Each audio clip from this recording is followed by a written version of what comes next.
My girlfriend told me she needed to visit her dying grandmother in Christchurch.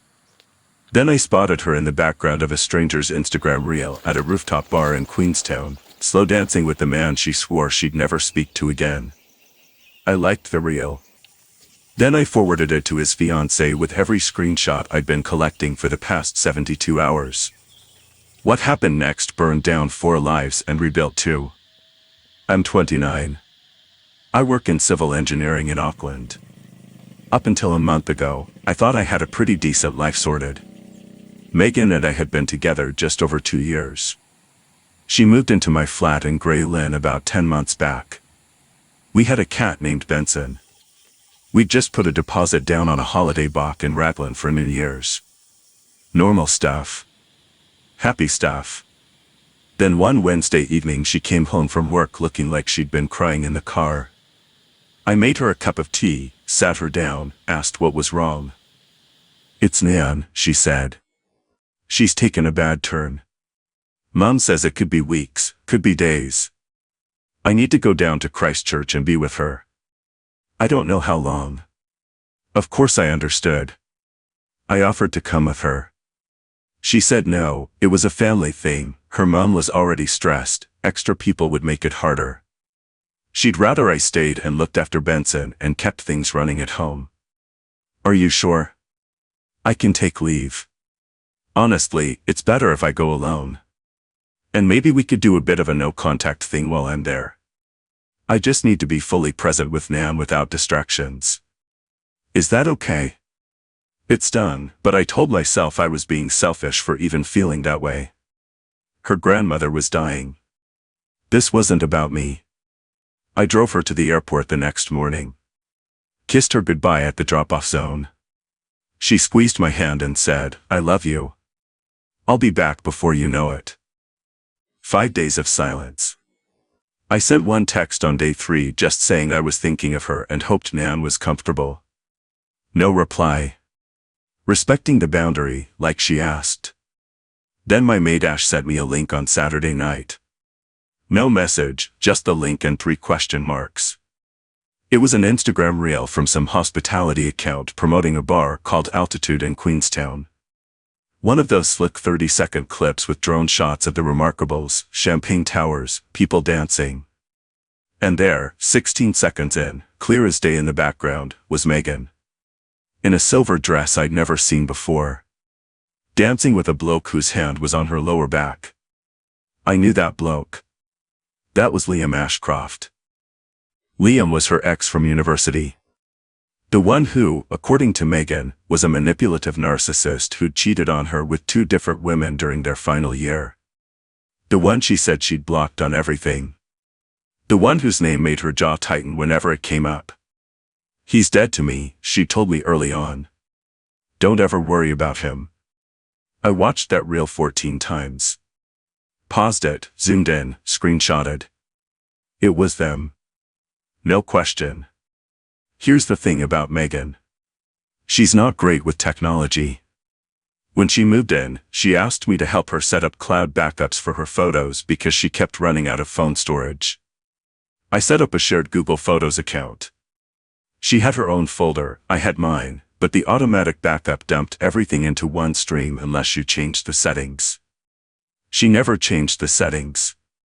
Neither did I, because I had no reason to look. I had a reason now.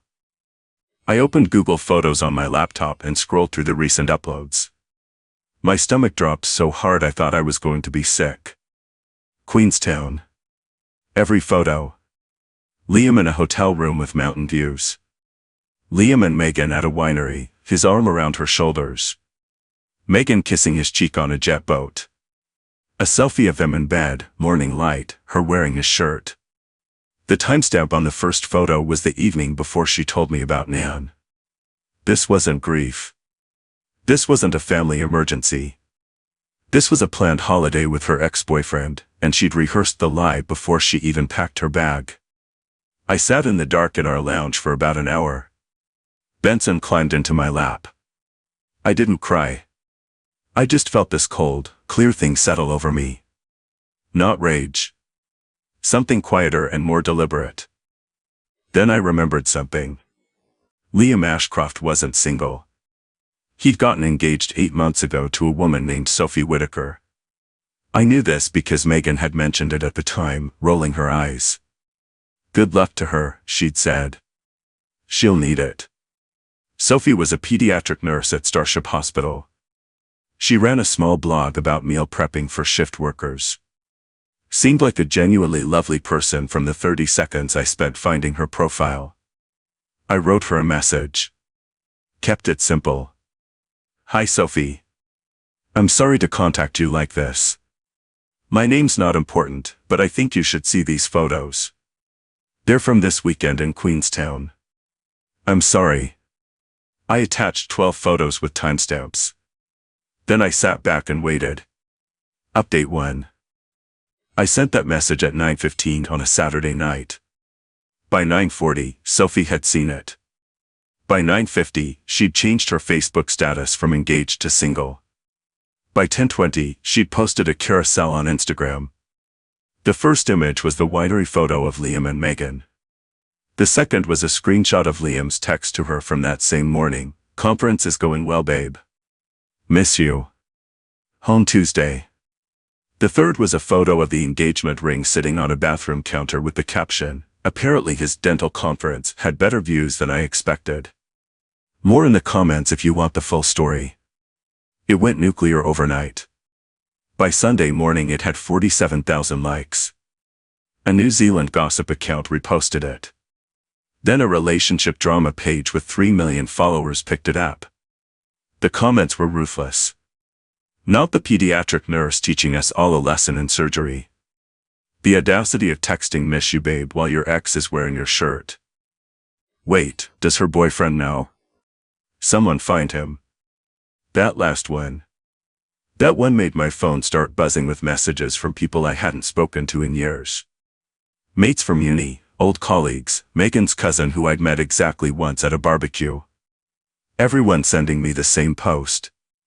Bro, is this your Megan? Meanwhile, Megan apparently hadn't seen any of it yet. Sunday morning she uploaded another photo to her cloud. Her and Liam at a lakeside restaurant, candles on the table. She'd captioned it in her phone's photo app, "Maybe this is where I was always meant to be." I wanted to throw up. By Sunday afternoon, the post had crossed 100,000 likes, and someone had found Megan's Instagram.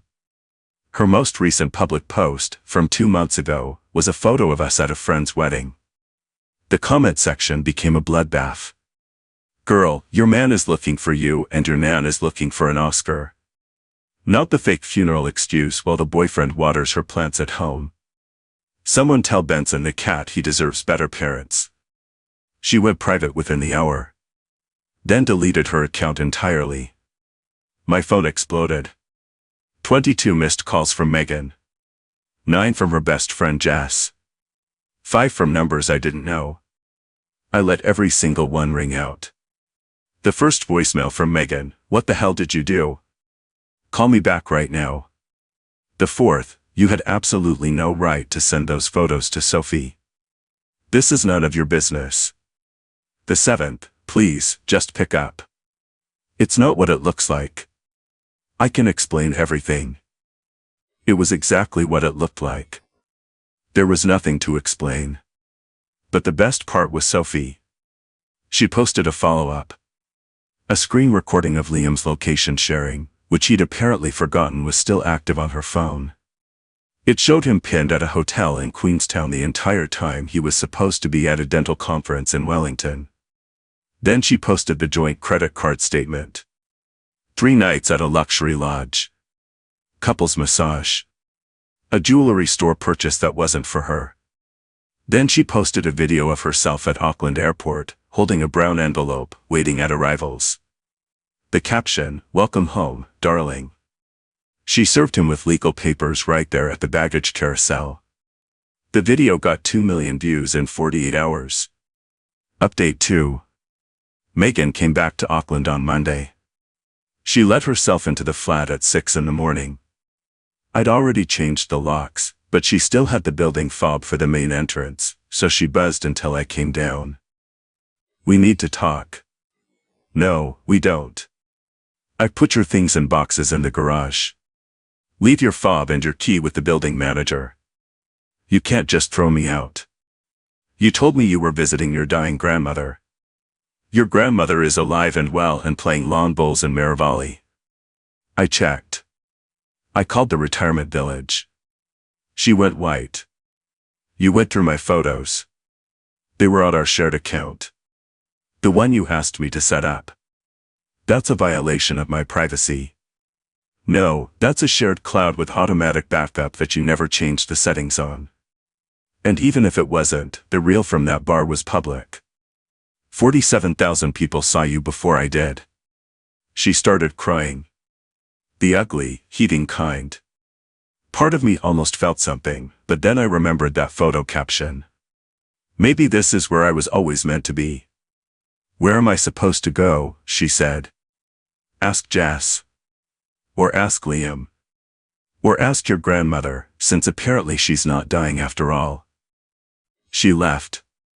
Then came the part one wasn't expecting. Megan's mom, Donna, called me that evening. Donna and I had always gotten on well. She used to send me banana bread and once fixed a leaking tap in our kitchen because she said I was hopeless with plumbing, which was fair. She was crying. Love, I'm so sorry. She told me she was going to a wellness retreat in Taupo with Jess. I had no idea. I'm absolutely mortified. I raised her to be better than this. It's not your fault, Donna. For what it's worth, I think Sophie deserved to know. And so did you. Are you looking after yourself? I'm getting there. You're a good man. Don't let this make you think otherwise. I nearly lost it on the phone. Held it together until she hung up, then sat on the kitchen floor with Benson and cried for the first time since this whole thing started. Update 3. The fallout kept rolling. Megan worked at a PR and communications firm. The kind that represents councils, health boards, government agencies. Their whole brand was built on trust, transparency, and ethical leadership. When your senior account manager becomes the face of a viral cheating scandal, clients get uncomfortable. 2 major council contracts specifically requested she be removed from their accounts. Her firm gave her a choice, resign quietly or be performance managed out. She resigned. Guess who she blamed? She sent me a letter from a lawyer claiming I had committed a breach of privacy and was liable for damages to her career and emotional well-being. The amount was $65,000. I forwarded it to my mate Miles, who's a solicitor in Ponsonby. His exact response, she's dreaming. Tell her to take it up with Google's terms of service. I didn't even reply to the letter. Then Jess got involved. She found my work email and sent me a message that could have been a case study in misplaced loyalty. You're a controlling, vindictive man who couldn't handle his girlfriend having a life outside of him. You've destroyed her career, her friendships, and her mental health because your ego couldn't take rejection. I hope you're proud of yourself. I forwarded it to her boyfriend, Anton, who I'd met a few times at barbecues. I said, you should probably know what your girlfriend helped organize. I attached the Google Photos screenshots showing Jess in several of the Queenstown photos, clearly there as part of the trip, clearly aware of the entire arrangement. Anton called me an hour later. Cheers for the heads up, mate. We're done. Jess and Megan were both single, both unemployed, and both furious at me. The irony was not lost. But here's where it got properly wild. Remember how Megan used our shared Google account? She was still logged into the YouTube app on the smart TV. I wasn't snooping. I went to watch a video and her search history popped up. She'd been watching apartment tours in Queenstown. Date, 4 months ago. She'd been planning this for 4 months. Not a spontaneous reconnection.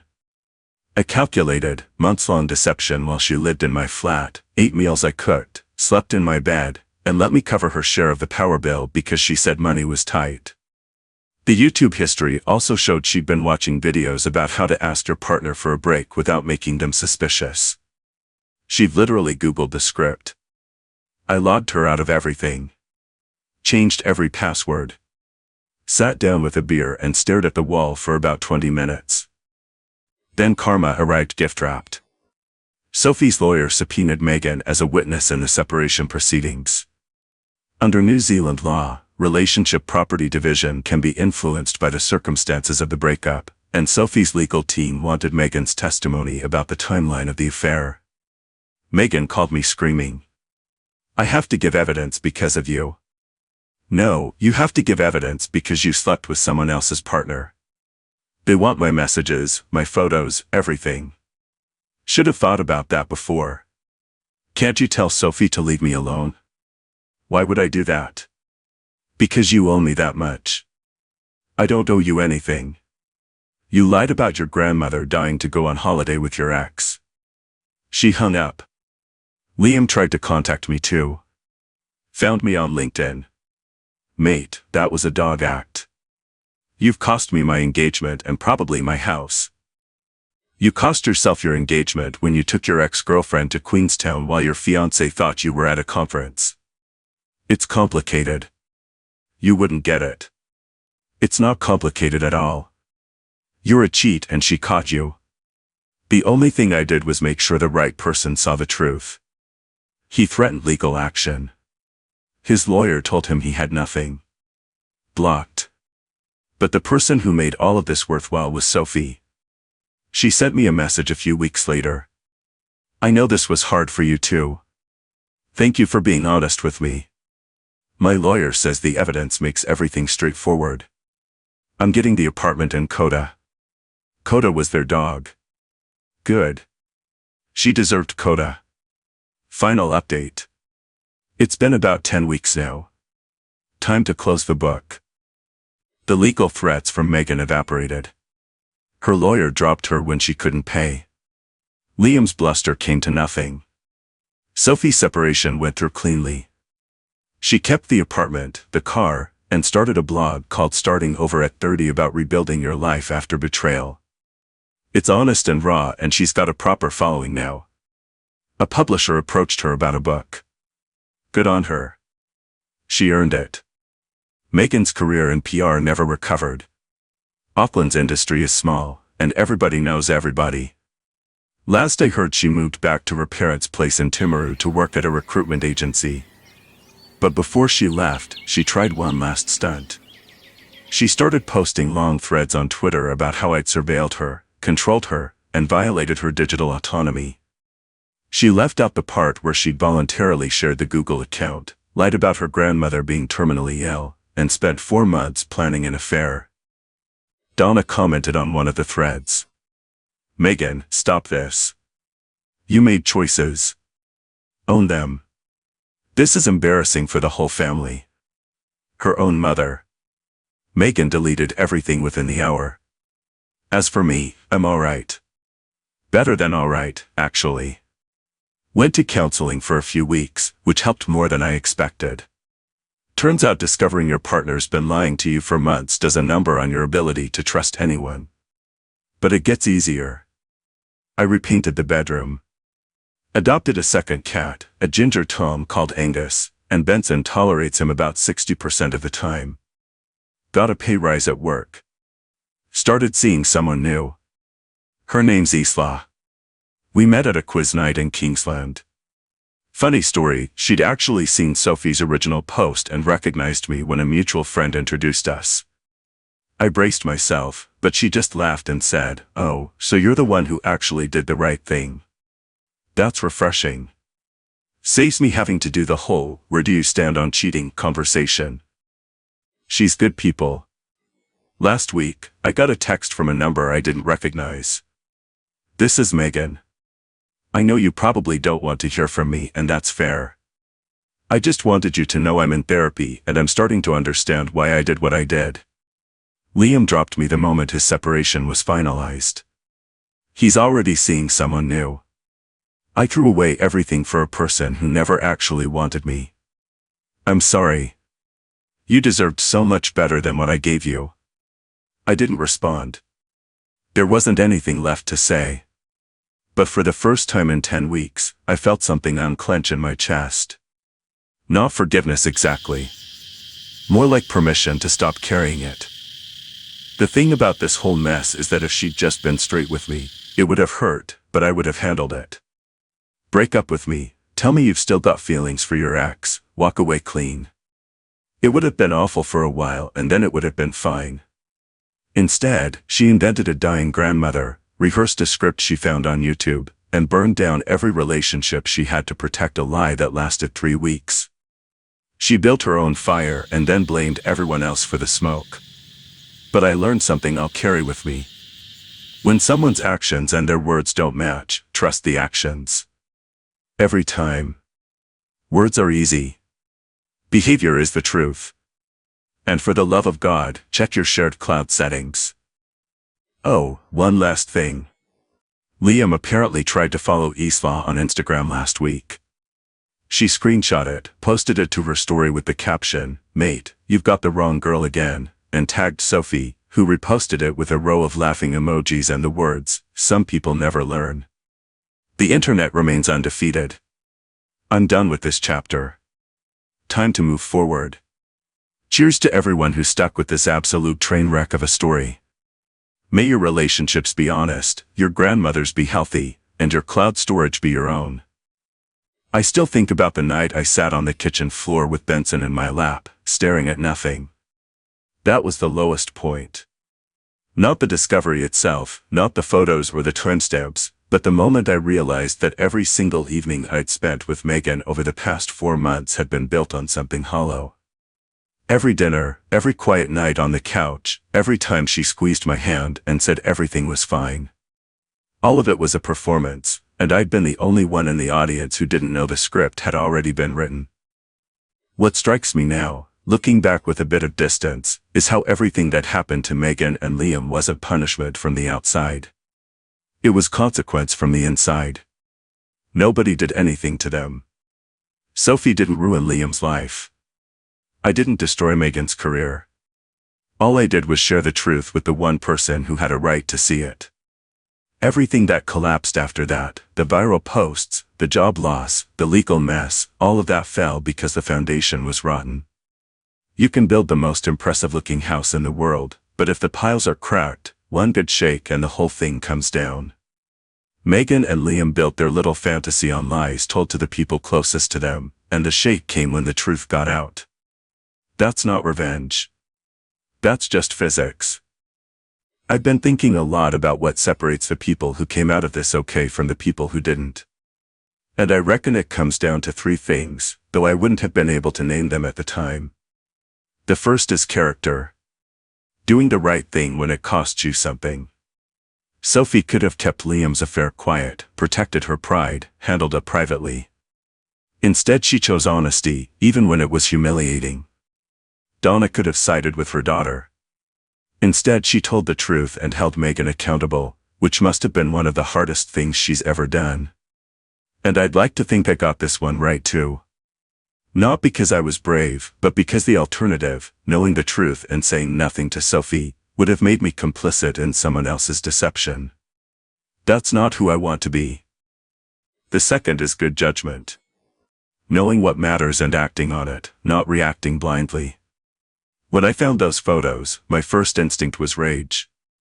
If I'd followed that instinct, I'd have done something stupid. Posted the photos myself, confronted Megan publicly, sent Liam a threatening message. Instead I sat with it. I thought it through. I sent the evidence to the person who needed it most and let the truth do its own work. Sophie did the same. She didn't scream or beg. She got a lawyer, gathered her evidence, and served the papers at the airport with the calm precision of someone who'd already made her decision. Clear thinking in a crisis isn't glamorous, but it's the thing that keeps you from becoming the villain in your own story. The third is grit. Just the plain, unglamorous ability to keep going when everything feels like it's fallen apart. There were mornings in those first few weeks when getting out of bed felt like an achievement. Going to work, feeding the cats, answering texts from concerned mates, all of it took effort I didn't think I had. Counseling helped. So did time. So did the slow, stubborn decision to rebuild rather than retreat. Sophie showed the same thing. She didn't collapse. She started writing, started connecting with people who'd been through the same thing, turned her worst experience into something that actually helps others. That takes something deeper than talent or luck. That takes the kind of quiet toughness that only shows up when everything comfortable has been stripped away. Megan had none of these things when it counted. She lacked the character to be honest, the judgment to see where her choices were heading, and the resilience to face the consequences without blaming everyone around her. I don't say that with anger anymore. I say it with something closer to sadness. She's in therapy now, by her own account, and I genuinely hope she finds whatever it is she's missing. But the lesson is clear. You can't cheat your way to happiness. You can't lie your way to love. And you can't run from the person you've become by pretending to be someone else. I'm grateful for Isla. I'm grateful for Donna's banana bread and her honesty. I'm grateful for Benson and Angus, who don't care about any of this and just want their dinner at 5:30 sharp. And I'm grateful that I came through it all without losing the part of myself that matters most, the part that would rather be hurt by the truth than comfortable inside a lie.